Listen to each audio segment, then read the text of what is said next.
What if you can shoot JPEGs with the Fuji Classichrome film simulation on a 12-year-old Canon camera? Yes, we are talking about the Canon G12. Now, if you've been following this channel, you know that I've been frolicking around with this trusty Canon G12 for eons. It's practically part of the family now. In fact, our very first video was all about this vintage gem.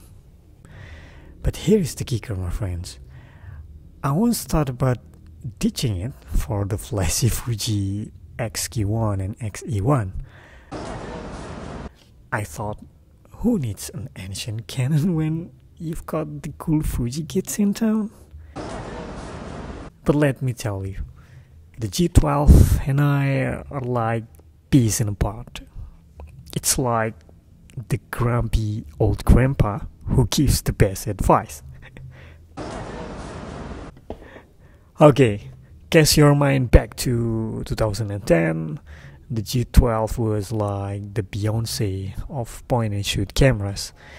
Canon marketed it as the premium compact, perfect for DSLR owners tired of lugging around a photographic fridge, or enthusiasts wanting DSLR features minus the dumbbell size weight. Well, it cost a hefty $499 back then. I think it's equivalent to $705 today. Well, for budget-conscious folks like me, that's a pretty penny, I think. My guru camera confidant, photography blog, gave this Canon G12 a stellar 4.5 out of 5 in their 2010 review. And I think that's how you gauge the real value of a camera, by looking at what people thought when it first hit the scene, when it was first released. And I think it's not fair to judge a 12-year-old camera against today more advanced tech, is it? And most importantly, my friend, they don't make cameras with CCD sensors anymore these days. So, if you happen to have one, or any camera with CCD sensors, I think you should keep it. Keep it! Alright, let's talk about Classichrome. As we know that the Classichrome is the Fujifilm mode that makes your photos scream like, I was developed in 20th century. It's like a time machine for your camera, taking you back to the days when colors were on strike. We are talking about low saturation, shadows that look like they've hit the gym a bit too hard, and a knack for making reds and the greens vanish faster than your enthusiasm for cal smoothies. Well, it's a perfect choice for anyone who wants their pictures to look like they've aged like a fine wine, or maybe more like a vintage can of soda you found in your grandma's pantry. So, if you've ever thought, I wish my photos could look like they've been stored in a dusty attic for a few decades, in that case, Classichrome is your go-to setting. However, you only get this Classichrome simulation on Fujifilm cameras with X-Trans2 sensors, or newer. You might also not find it on some Fuji cameras with X-Trans2 sensors like my Fuji XQ1. Well, if you have older Fuji X camera systems like my XE1, you have to cook the Classichrome by yourself, or you might just go to the Fuji X Weekly website for the recipe. But today, we are not going to shoot Classichrome on Fuji camera. As we know, in Instead, we're embarking on an epic journey to mimic the iconic classic room look on a Canon G12.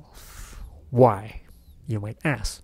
Well, because sometimes we just want to snap amazing photos without spending eons in post-processing.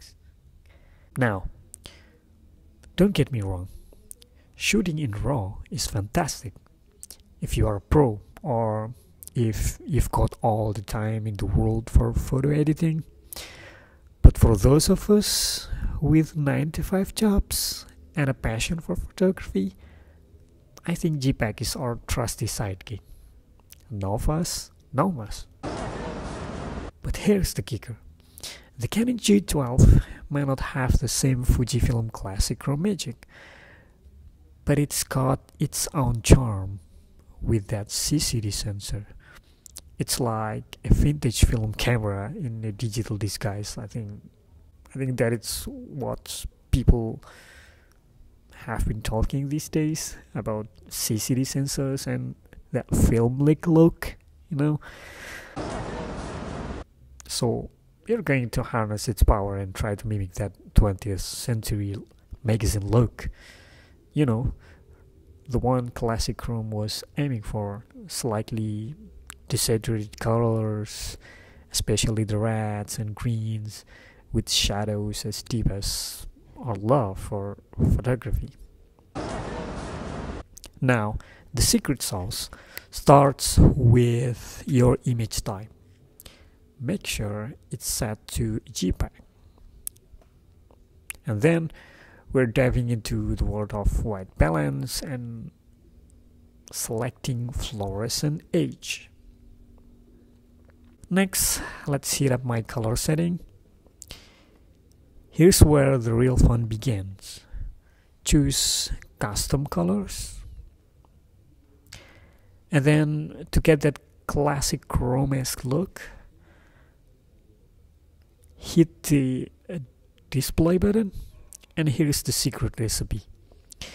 For the contrast, bump it up to +2, sharpness a tad softer at -1, saturation dial it down to -2, red give it a -2, green also -2, blue, yep, -2, and skin tone keep it at -1.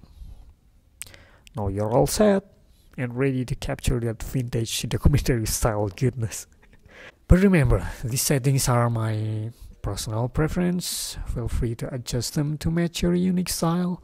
It's all about having fun behind the lens, you know.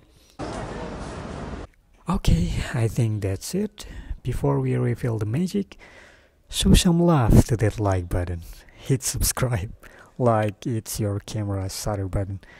And of course, drop your thoughts below. I'm all ears, people.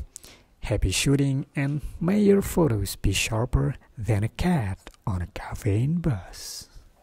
Au revoir.